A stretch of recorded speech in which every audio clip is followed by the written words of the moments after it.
Well, once again, good to have everybody here. Good to have our new neighbors join us tonight. Um, Last night, the lesson was on life. Tonight, the lesson is on death. Tomorrow, I'm going to be talking about the restoration of Israel. That's what these two flags up here are about, Israel and Judah.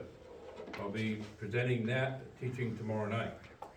That actually used to be that was one of my original teachings that I used to do when I first got started traveling around.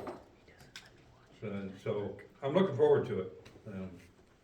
But tonight I want to piggyback a little bit off of last night's. I want to bring those that weren't here, I want to be able to, I'm going to use some different scriptures, but to sort of just real quickly bring us into the understanding of what I was talking about last night, about life. So let me open up with a word of prayer. Father, we praise you and give you glory, and I thank you again for this time that we can gather together, we can study your word, we can discuss your word, we can fellowship, and we can just praise you. May your word become alive to us, in Yeshua's name, amen. All right. So, go to John, the Gospel of John, chapter 1. Now, I know there's about 4 or 5 of you in here that have this memorized. This is one of our favorite parts of the Gospel of John, in the beginning.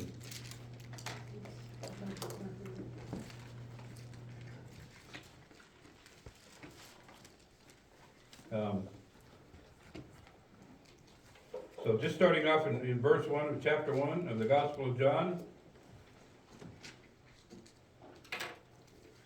So I can read a little better. In the beginning was the Word, and the Word was with Yahuwah, and the Word is Yahuwah. He was in the beginning with Yahuwah. All things came into being by him. Apart from the word of Yahuwah, nothing came into being that has come into being. All right, there's again, we have the word being there. Last time we talked about when the breath was breathed into the man, he became a living being, however translation you use, or a living soul. And that's dealing with the body. That's dealing with the flesh.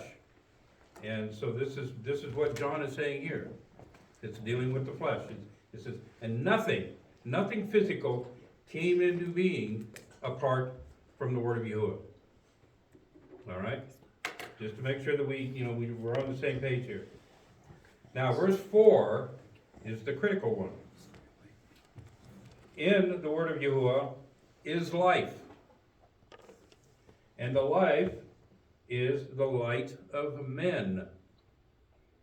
So I want us to just kind of think about this one for a little bit. Because this is part of what I mentioned yesterday. I was about the glory of Yahuwah. Anybody remember that? The glory of Yahuwah. Mm-hmm. Who is the glory of Yahuwah? We are. The Word. No, the Word. The Word.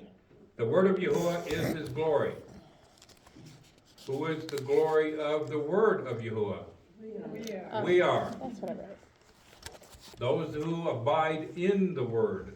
Those who abide in Yahuwah. And John brought this out in his message the last time he spoke. But in the Word of Yahuwah is life. Okay. And again, last night I talked about life. And it's dealing with our flesh. It's bringing that life into being. Does anybody have a question about that? All right. But it also states,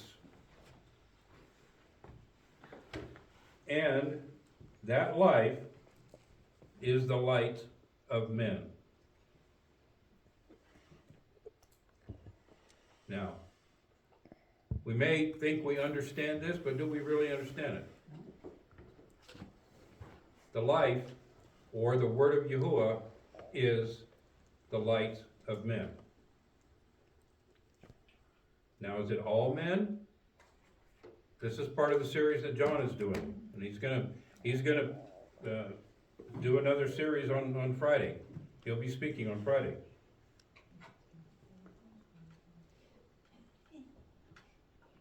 All life, regardless, emanates from the word of Yahuwah. Now the word light here in the Greek is 5457. And what it is, it means to illuminate. To illuminate. This is the same as to mean to fire, to have fire, that which, you know, gives off light as well as heat, and also light. Now, in Genesis 1:3, when it says, "Let there be light," it's in the number 216 in Strong's. It means the same thing. It's a luminary. Is that Greek? Huh? 216. 216 is Hebrew. 216 is what? 216 is Hebrew. Yes, 216 is the Hebrew. I'm sorry. Yes. And Anything that's in Genesis to Malachi, that's Hebrew. Anything from Matthew to Revelation, that's Greek. okay, Good way to just remember. I always try to bring out, you know, which side they're in. So, in the Hebrew, 216, because it's Genesis 1. And that's what I focused on that for quite a bit last night. But then when I was talking with Amy last night, something just came to me. And I think, Jeff, I can use your help here maybe. Luminary, that which lights up something or brings, exposes something. Like our lights. We'll look at our lights. How much energy is coming out of those lights? On these lights here, they were changed out by Edison because the old ones put out too much heat, and they were expensive to light up. These are the energy efficient lights, but they still give out the same amount of lumens. Jeff, what's a lumen? I don't know. It's a measure of brightness. Okay, it's a measure of brightness. I knew you knew this. Playing with me. It's a measure of brightness. Now, how many lumens are in this room right now? That's a trick question, I know it. It is a trick question. That's Does everybody one. want to take a guess how many lumens are in this room? That's How many one. people are there? anyone walking with truth, those are the lights. Okay, Now, I like where you're going. God's light is not a reflective light. It's True. like a laser light, Right, and if it points on something, it will reflect, illumine. and that's why we are illumined Right. by the light of that's talking about here in John. You That's- talk about person. Well, that's why it states here in John, it says, and the light is the light of men. Lumen. And the light of men comes from the word of Yahuwah. Remember what I just went through before I got into this light thing? Who is the glory of the word of Yahuwah? Yeah. Us. So the word of Yahuwah is to be lighting us up.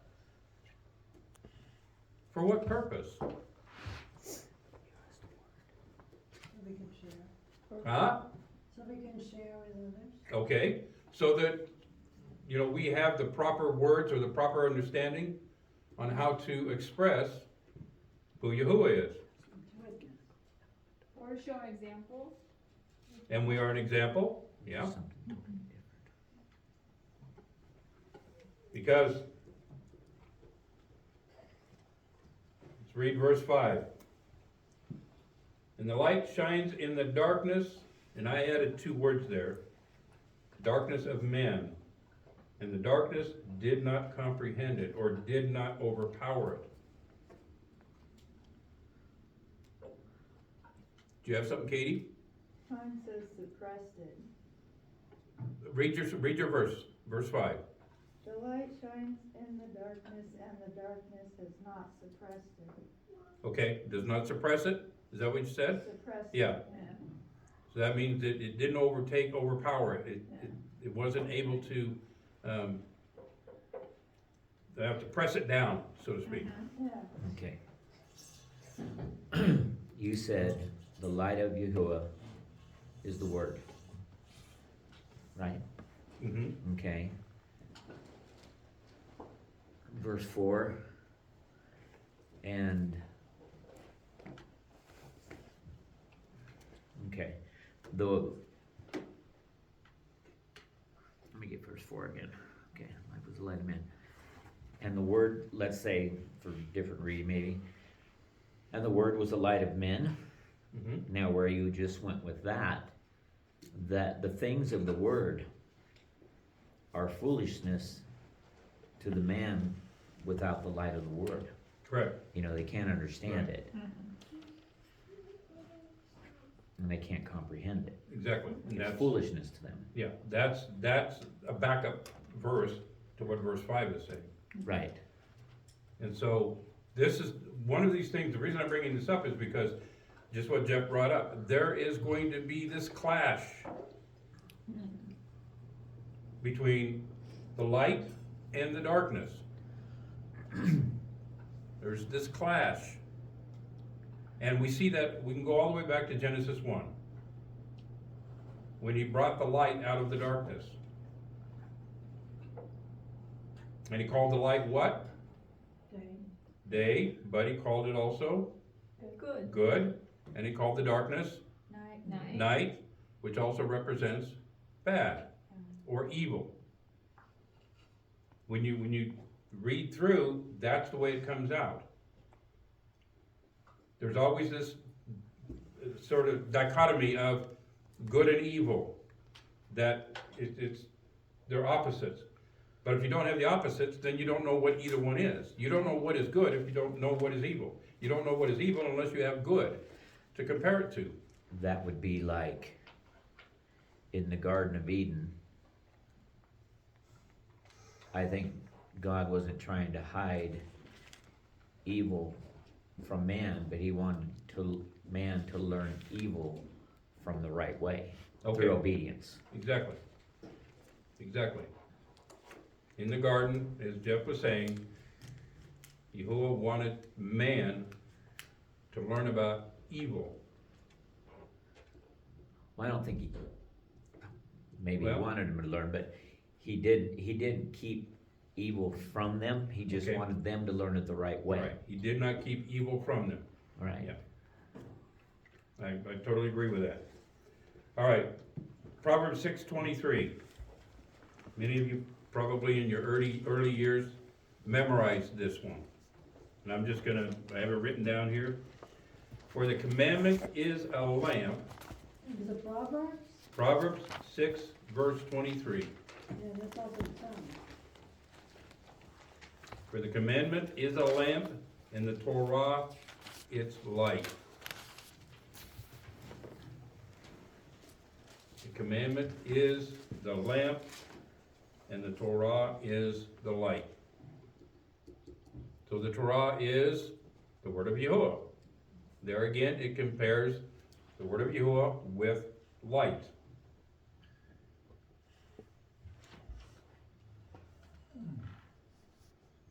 All right.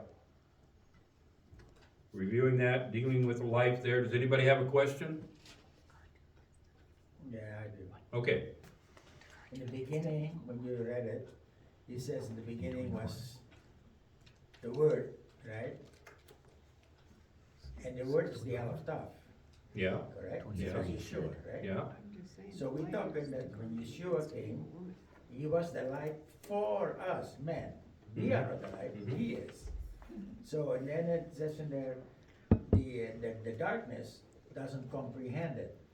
And it's all in single, what you call it? Terms, Application, right? Yeah. So we're not talking about a bunch of darkness, beings, or a bunch of light beings.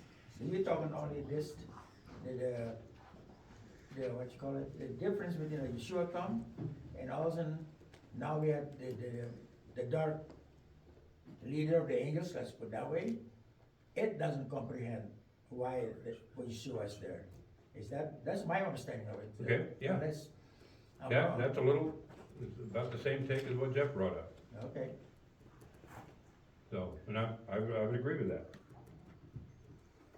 All right. Here we go. So that light could be the light in the being of man if he receives it. You follow me on that kinda? Yep. You know what I mean? He He receives holds it, it out in darkness, but the light can overtake the darkness in the being of man, if the man wills it to choose it, to let it in, Mhm. by I understand what faith, you're saying. you know what I mean, by faith. Yeah, I understand what you're saying. But again, we have to remember, when John starts off in verse 1, in the beginning, he's giving a clue Yes. to the reader. Go back to the beginning. Go back to Genesis 1, because that's where he's taking this from.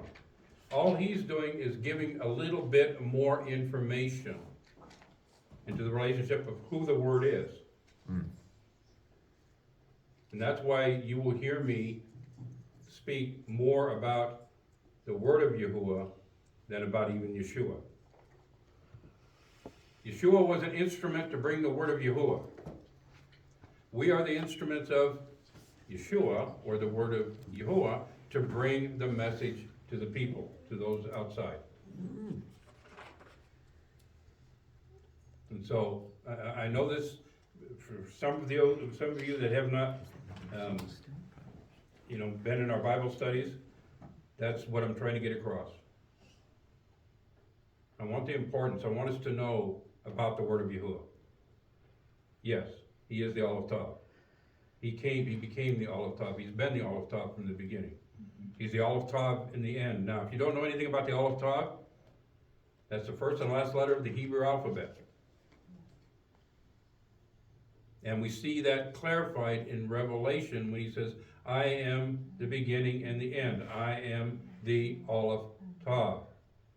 In most of your scriptures, you're going to have Alpha and Omega. Great. Why they don't put A and Z, I don't know, because that's in English. There are some scriptures that do A and Z. But it's the reality is, and what we need to understand is the Aleph Tav, the beginning and the end.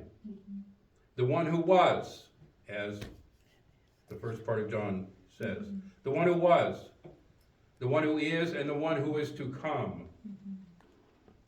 The one who was the Word of Yahuwah. The one who is the Word of Yahuwah. The one who's coming, the Word of Yahuwah. Pure and simple. And then if we go down to even verse 14, what became flesh? The Word, The Word of Yahuwah. and didn't quit being the Word either. Exactly. Did not stop, did not change. And that's why I made a comment, I made a statement last night. When Yeshua came, when the Word of Yahuwah came in the flesh, he came with a particular message or ministry and a particular message. His mission was to look for the lost sheep of the house of Israel, pure and simple. He states it himself, several places. It is, and I'll talk about that tomorrow night. It's in the prophets. He's to come and search out for the lost sheep of the house of Israel. Now, I know this is being taped, and and I'm going to state this. He didn't come for the lost sheep of Judah, of the house of Judah. Uh-oh. I may make a few angry.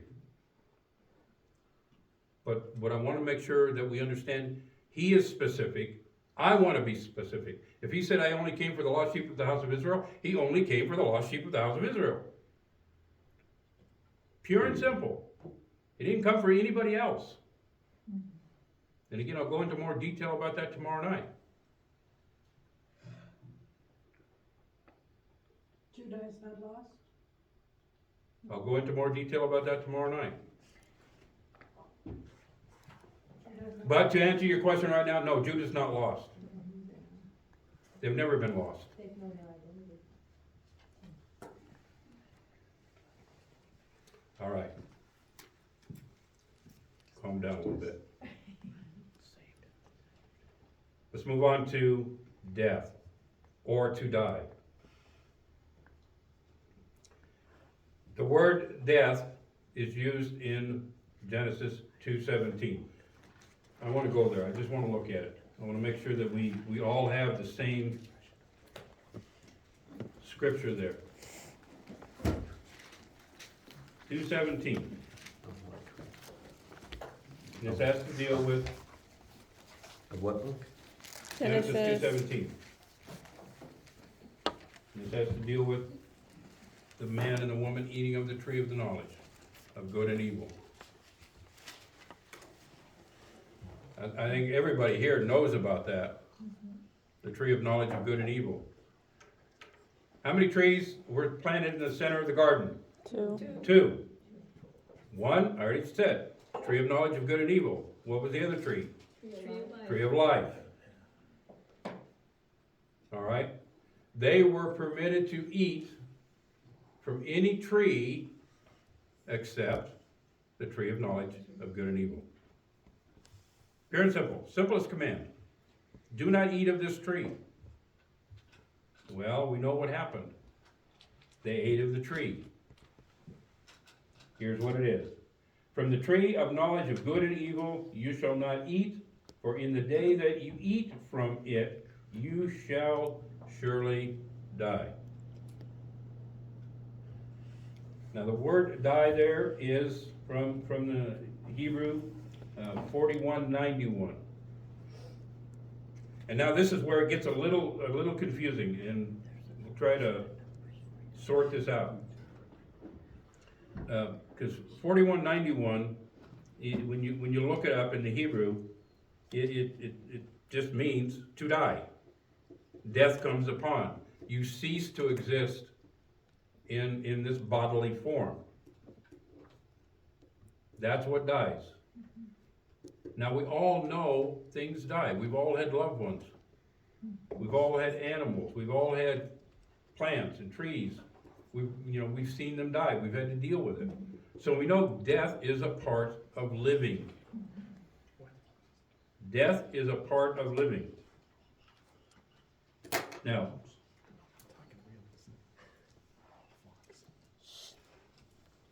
Not for some, huh? not for some. Not for some? Who's the guys that Enoch. got raptured? Yeah, and Elijah. Enoch and Elijah Mm-hmm.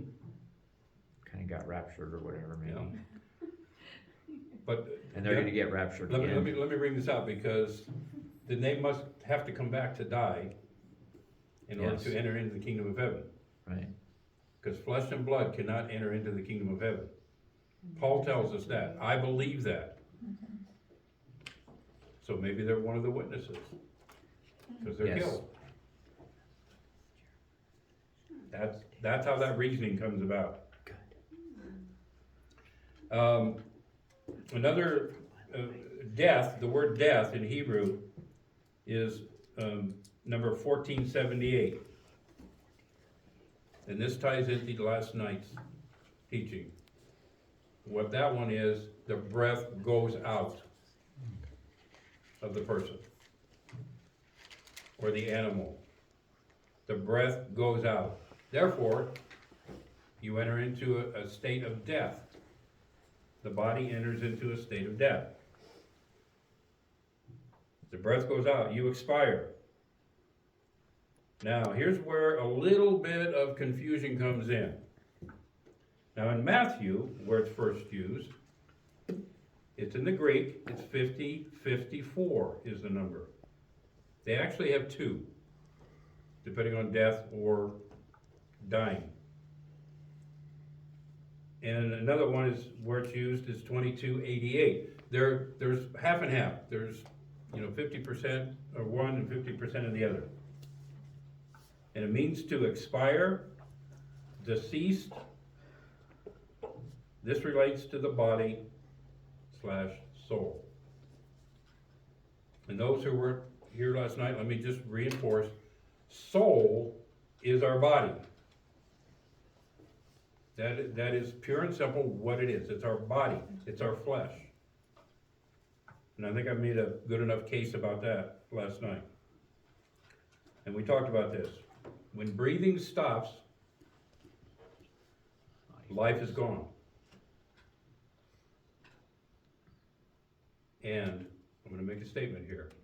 And death rules over the soul of the body.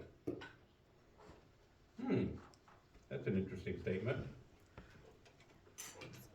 When the breath leaves the person or the animal, death rules over the soul.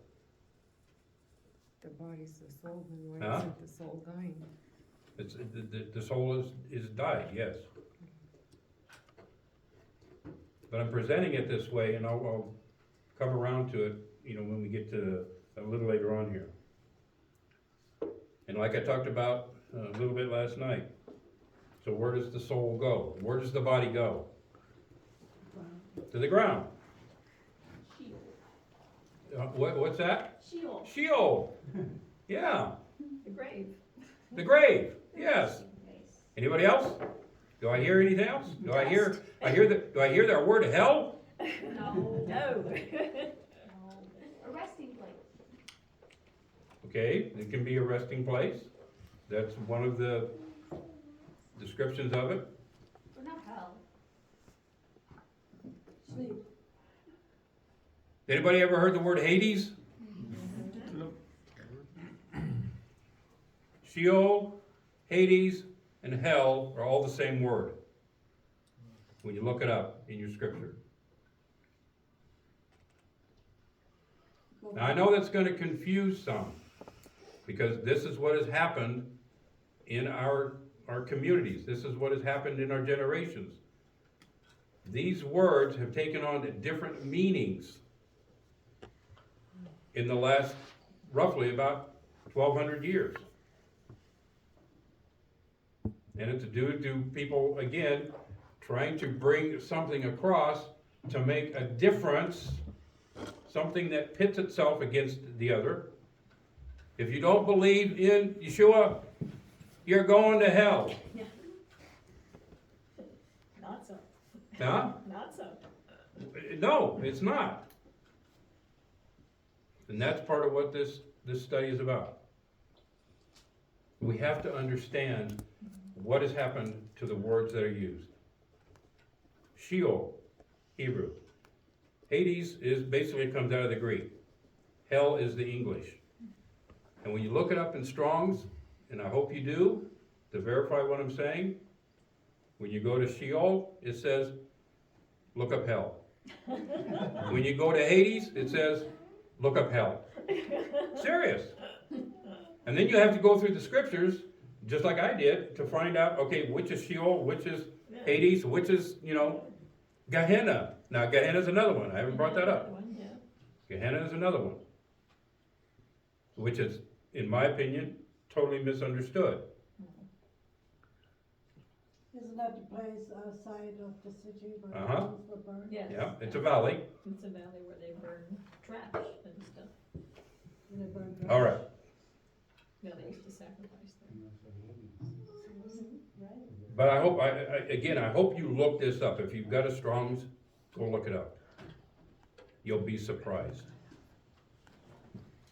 And now, it also means, Sheol also, in the Hebrew, means a pit something that's in the ground. It means a pit. Do you know what Joseph was thrown into? Big. What his brothers threw him into? They threw him into, and if you look at it and you translate it correctly, the way they want you to translate it, they threw him into hell. It was his own personal. Huh? It was his own personal hell. Well, and then we get, understand it that way. Yeah. But that's literally what it is. But they translate it either thrown into a pit, which is another definition of Sheol, Hades, and hell.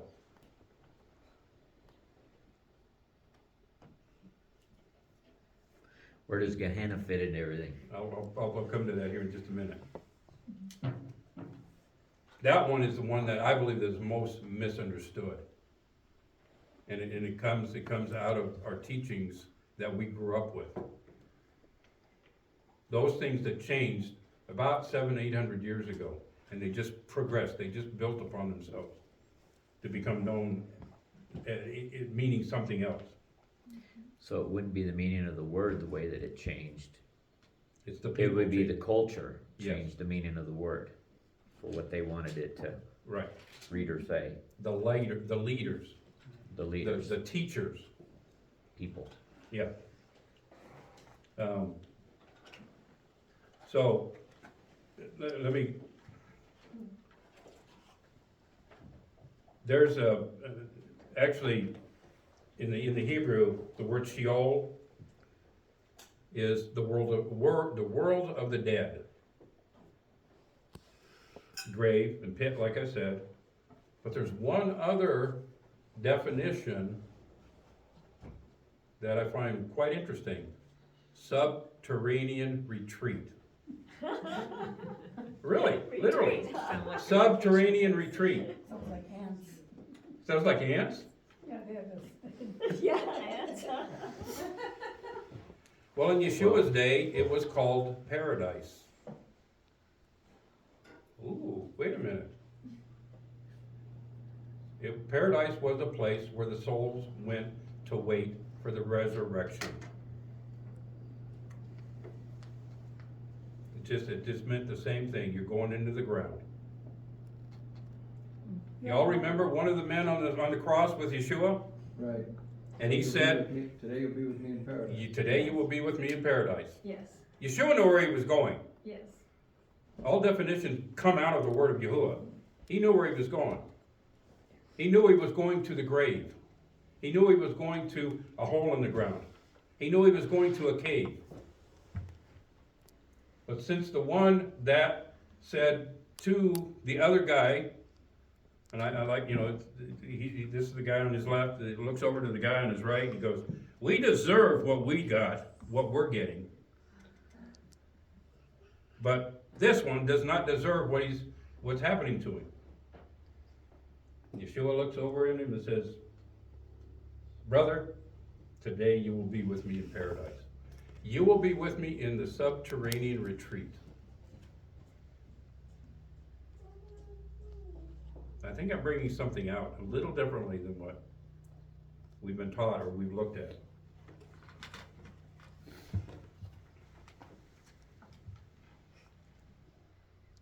So in the Greek, the word Hades, again, it's 50-50, so to speak, of what the word Gehenna means.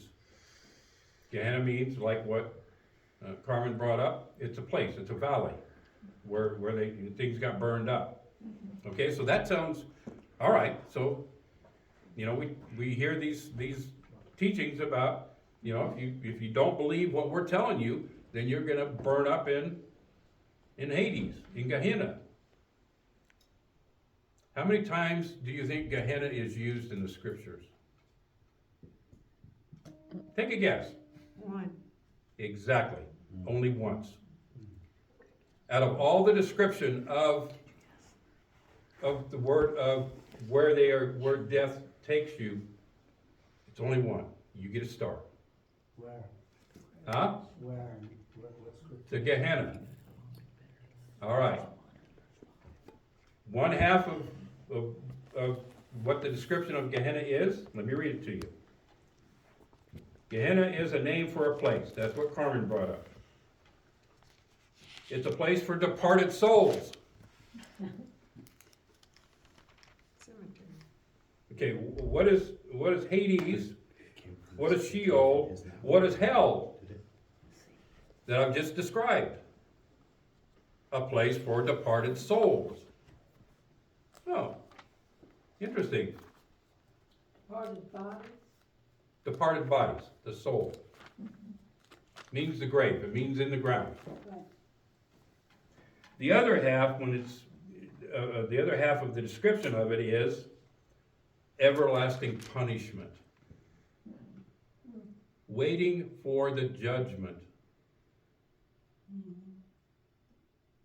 Or two different types. Everlasting punishment, waiting for the judgment. Now, what does that mean? Second resurrection. Exactly, second resurrection. That's what they're waiting for. And they're in torment. I don't want to go into too much detail, but do you remember the account of Abraham? Abraham's bosom? Yes. It might be just a metaphor of something or a simile of something, but it's told to us, it's given to us by Yeshua, by the word of Yahuwah, to give us some understanding about this place of torment where these souls go to. Just take your finger and give me a drop of water on my tongue. I think if I'm being tormented by heat, give me 40,000 gallons of water. But you see, again, we misunderstand what he means, the idiom of just give me a drop of water. That there's no relief in sight. Exactly. You can get all the water you want. But see, he's in the ground. What does he need water for? So that's your metaphor. Relieve my torment. And what did Yeshua basically tell him? Can't do it. You had your lot in this Yeah. life. I can't do it. Well, then send somebody to talk to my brothers so they don't come to this place. They had their chance. They're you know, they know the scriptures. They know where to look for what they need to do.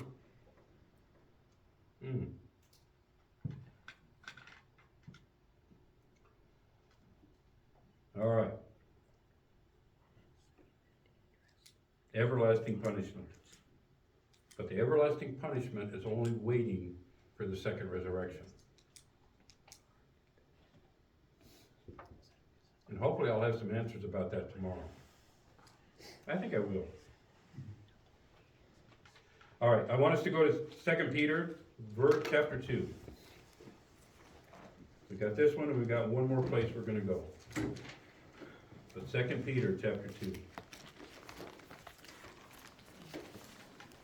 See, and since most of you know me, it's like, you better have a Bible with you. You better have something you look at. Because I'm not going to put stuff overhead. 2 Peter, chapter 2.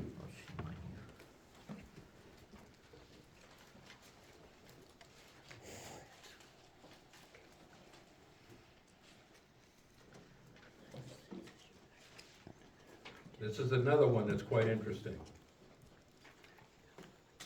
Who would like to read for me that verse? How about you, Amanda? Which 2 verse? Peter chapter 2, verse 4. I knew it was 4. For Yahweh did not spare the angels who sinned. On the contrary, he put them in a gloomy dungeons lower than Sheol to be held for judgment. That's it. Give me your translation. Tell me what you gleaned from that. They don't. There's no holding place for them. They have a dungeon that's lower than Sheol's. So it's like below Sheol. 2 Peter chapter 2, verse what? 4. Are you there, Carmen? All right. Let me read you mine. For if Yahuwah did not spare angels when they sinned, but cast them into, mine says hell, and committed them to the pits of darkness reserved for judgment. Mine says Tartaros. Say that again? Mine says sent them to Tartaros. All right, see, that's the Greek word. Didn't you say chains in there too? You get another star, Valerie. Cause I was gonna bring that up, cause that's what it is. Tartarua. And it's a place to incarcerate in eternal torment, cast down to hell.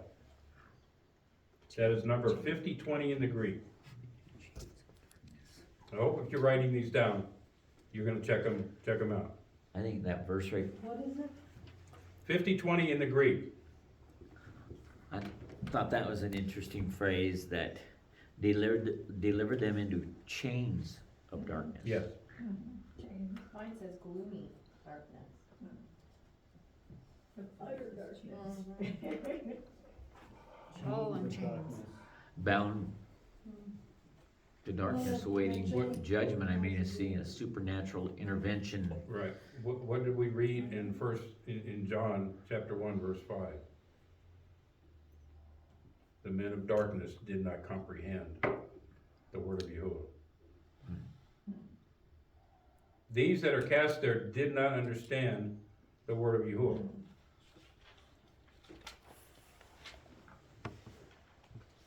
But I found it when I was looking at this again, was the word angels. Does yours have messengers, Valerie? Yes. Yes. Yeah. See, our translators have taken some liberty to try to influence us to looking at things differently.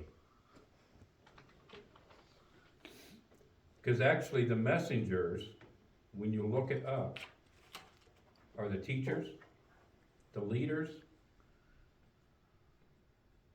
the ones who are supposed to know the word of Yahuwah, and they're teaching others. These are not spiritual beings, these are physical beings.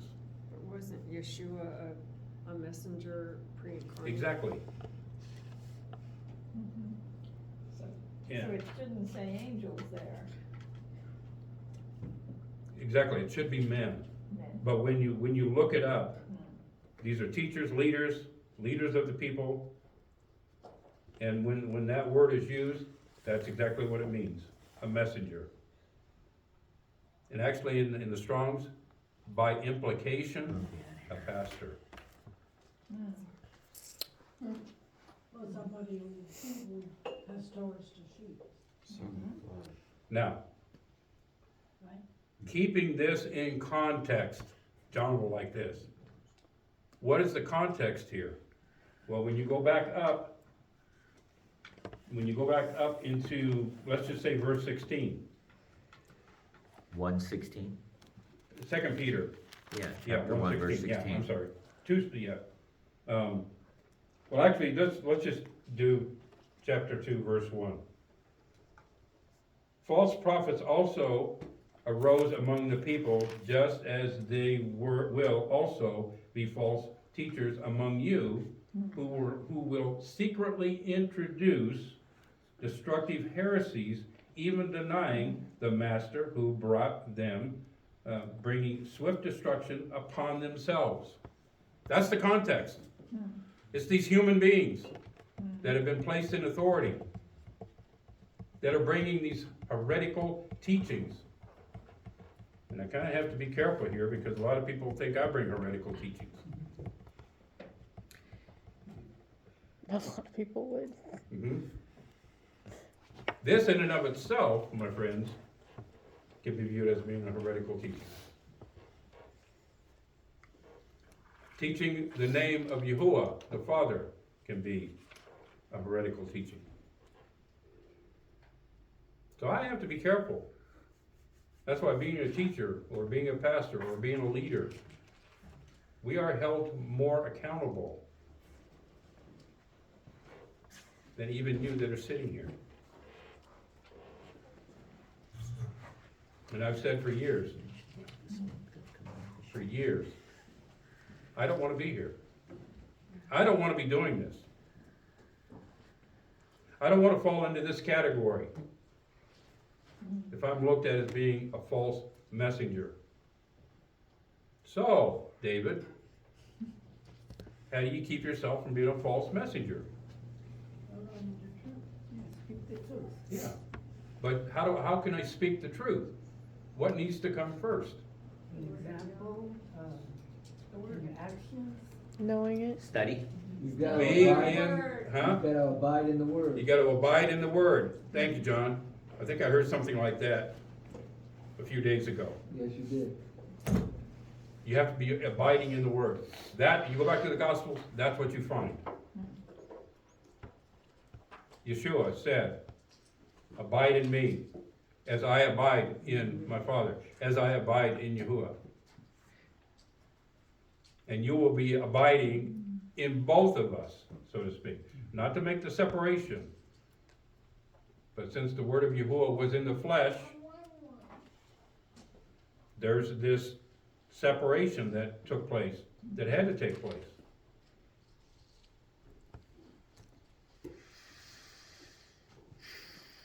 So the angels there are the messengers, just as some translations put it. They're physical beings that are bringing a message, they're bringing a teaching that is false. It sounds good, and we have been under that influence for thousands of years. It sounds good, but is it good? Is it good? No. And we have to come to that conclusion.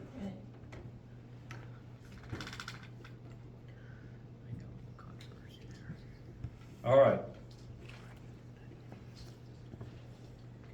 So I have a question here that I wrote down after I went through all this. So what conclusion can we draw from this understanding of the word hell? Don't have to answer it, huh? It's not that spooky. It's not that spooky? You're right, it should not be that spooky. As long as we understand from the scriptures how it's being used. Not from individuals that are teaching that it means it's a separation. You know, it's like you either believe this, and if you don't believe this, then you're doomed for eternal damnation. No. We gotta get away from that thinking. And fire. Huh? And fire. And fire. We've gotta get away from that thinking. And I don't know if tomorrow if I'll have time to go into that, but that's part of what tomorrow night, or not tomorrow night, but Wednesday night? Yes.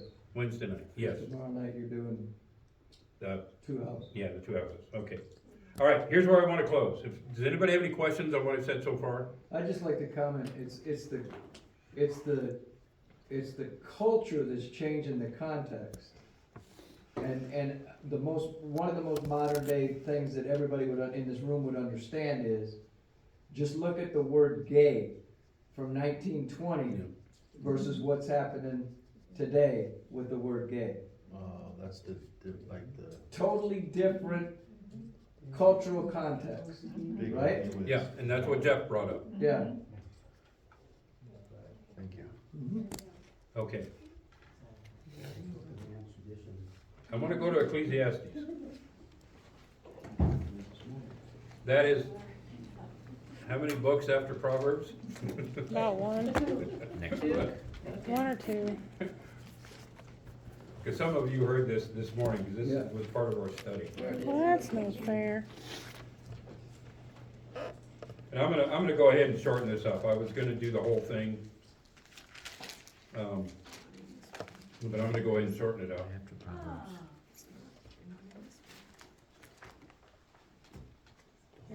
Because I was gonna read all of chapter 3. Ecclesiastes, chapter 3.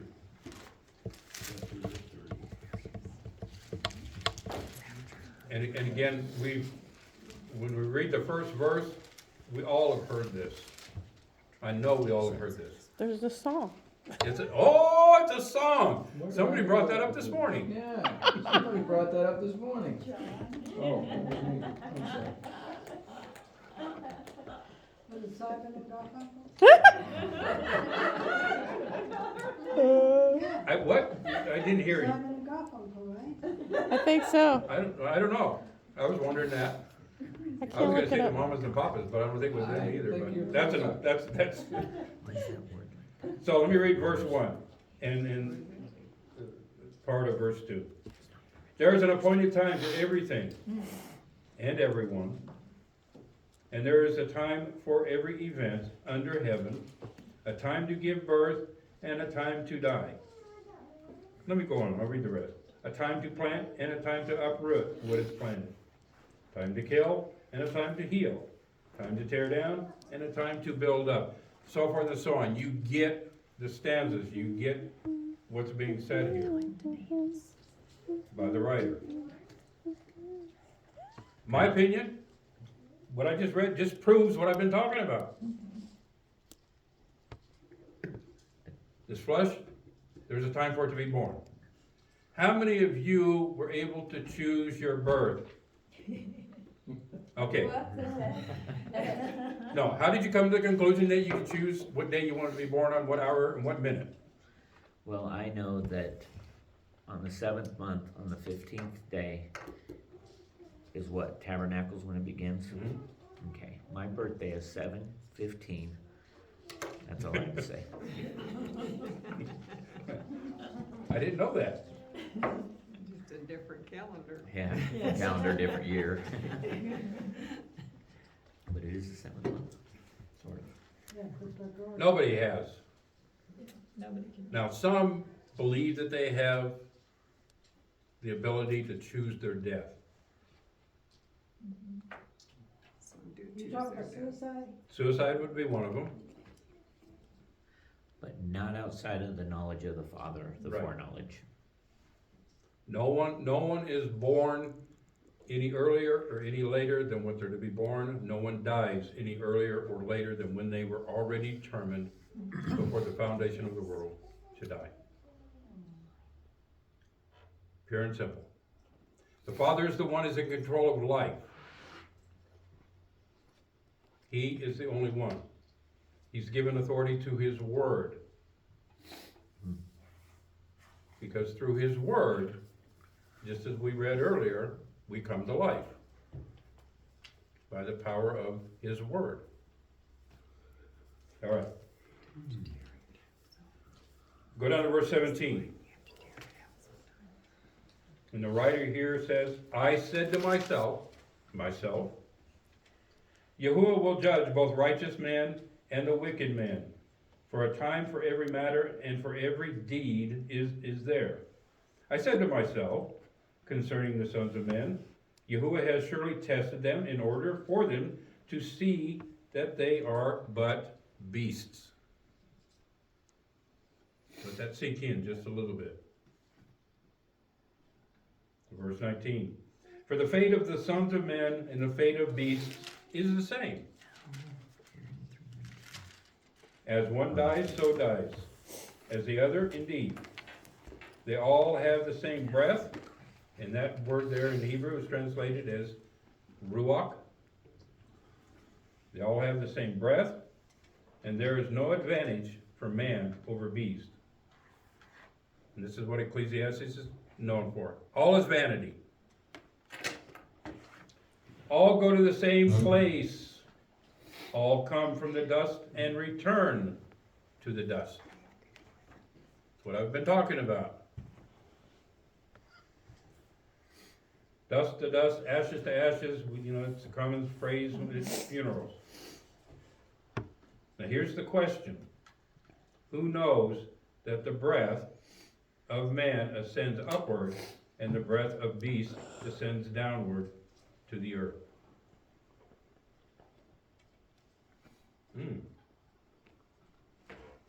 That's interesting. Beast as an animal? Beast as an animal. Well, I don't think See what he's saying earlier, what does man become? Like the beasts of the earth? Yeah, but animals are not given the promise, are they? No, you're right. But he's writing here as if that's what they've become. They were given the promise and they neglected it. They refused it. They threw it away.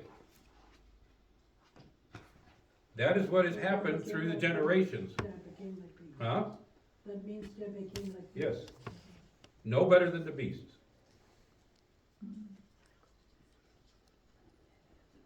Yeshua, his mission was to look for the lost sheep of the house of Israel in the world. In the world.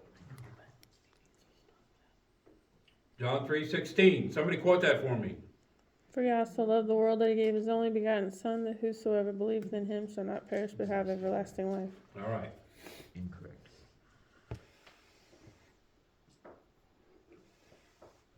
Whoso believes in him shall not perish.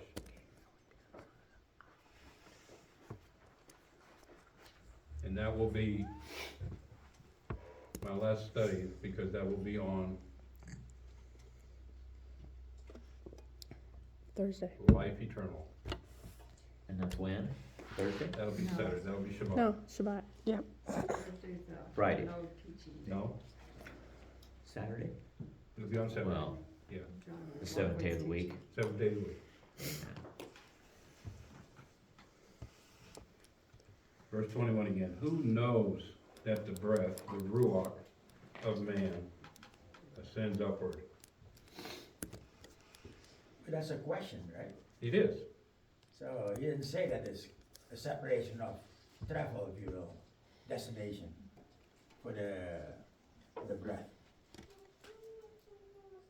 We'll see, but when the breath leaves, and that's what it's talking about, when the breath leaves, Now we talk about the spirit after Yeah. it, right? But this says spirit, it doesn't say soul, so now where's the difference between spirit and soul? That's well, my see question. this, the word breath, it's ruach, it's spirit, that's how it's gonna be translated in English. Okay. Here's the spirit. Yeah, So the question is, so I didn't think a spirit could Right. die. Huh? the question is, he asks, who knows where the spirit of man is going, and also the spirit of the animal, All the right, beast, if you will. okay.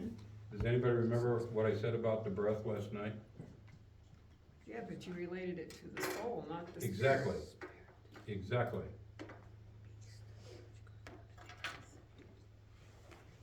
There's a spiritual side of us that comes in through the breath. It's all about the breath. See, that's what in Hebrew, ruach, that's what it is, breath. It's breathing. It's blowing out. It's taking in. Every breath we bring in, now this is just my thinking, my understanding. Every breath we take in, we are nourishing our spirit, well along with our soul. But It's all interconnected. Yes, it's all interconnected. And so, our breath, and this is the question he brings, does our breath, meaning our spirit, go back to the Father? Yes. I believe all spirits go back to the Father. I knew I'd see my dog. Hmm? Yeah, it's not beasts. That's why he tries to make the distinction.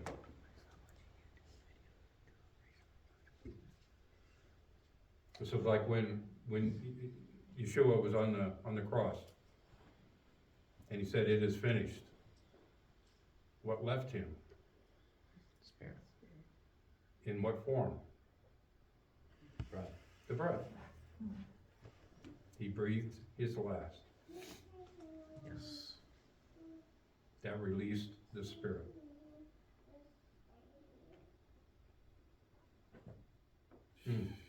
Wow.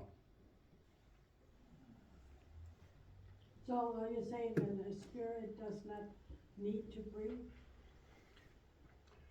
It's understanding that the spirit of Yahuwah is within every breath. And the life of the spirit is within itself because of who it comes from.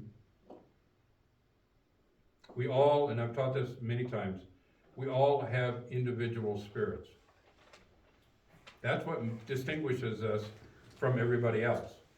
Our spirits are within us, our bodies There's no one in here that looks alike. We look similar. We got 2 eyeballs, a nose, and 2 nostrils, a mouth. Some use our mouth more than others. 2 arms, 2 hands, so many fingers, so many toes. But how do you explain when it comes to, it says that don't eat the blood of the animal because the spirit is in the blood. And now we talking about Okay. the breath. So The- how do you? It says the life is. The life is in the blood. And that's the breath. Oh, it is. Talked about that last night. The life is breath. The life is in the blood. Yeah. That's the way it's stated, that's the way he puts it to us. Do not eat the blood because the life is in the blood.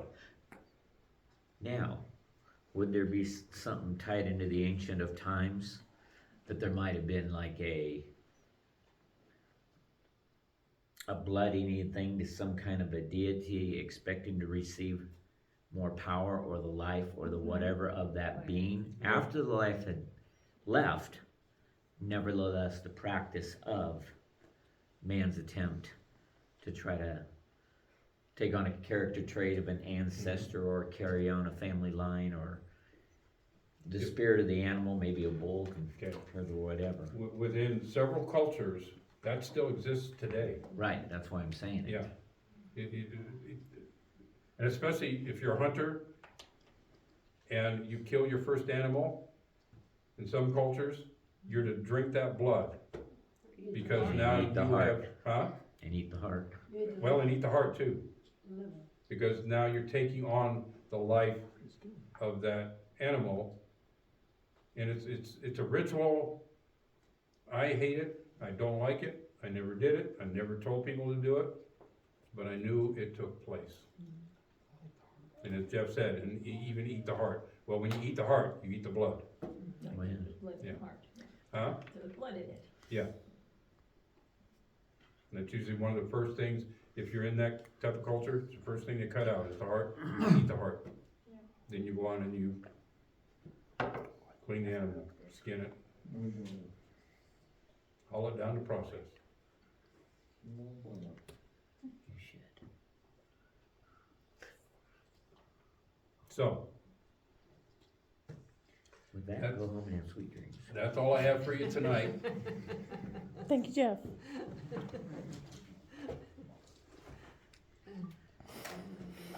Oh, you're done? Okay.